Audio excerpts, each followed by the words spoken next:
Okay, lastly, meron naman tayong reg. Now, reg is yung actual na pagmomodel natin.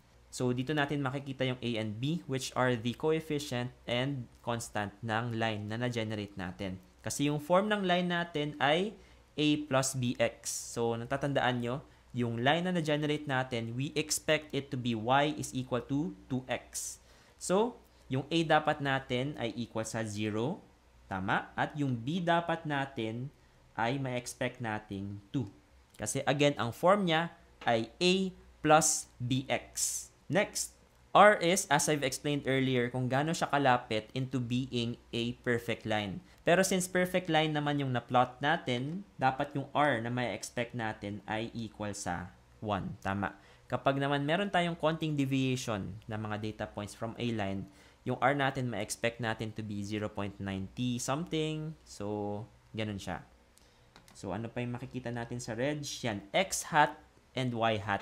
Very important concepts din ito. So, balik tayo sa drawing ko kanina. Di ba ang mga na-plot nating data points ay, yan, 1, 2, 3, 4, 5. Ganyan. 1, 2, 3, 4, 5. Tapos yung Y naman, ito ay 2, 4, 6, 8, 10. Yan. Yan yung mga data points na na-plot natin.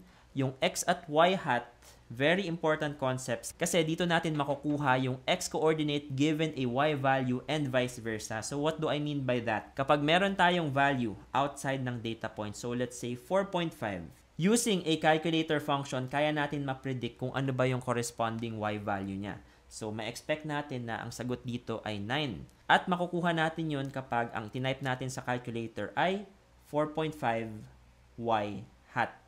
This gives us the corresponding Y value ng X coordinate na 4.5. And similarly, kapag meron naman kayong, let's say, 5. Yan. Meron kayong 5 na Y coordinate. Ang corresponding X value niya ay makukuha natin as 5X hat. At ma-expect na natin ito, this is equal to 2.5. Try nga natin yun i-input sa calculator. So, let's check kung tama ba yung ibibigay ng calculator. Start tayo sa 4.5 Y hat. We should get, yan, tama, 9. And then, para naman sa isang example, 5X hat. Tama ba makukuha natin? We should get, yan, tama, 2.5. So, yun yung significance ng X hat at Y hat natin.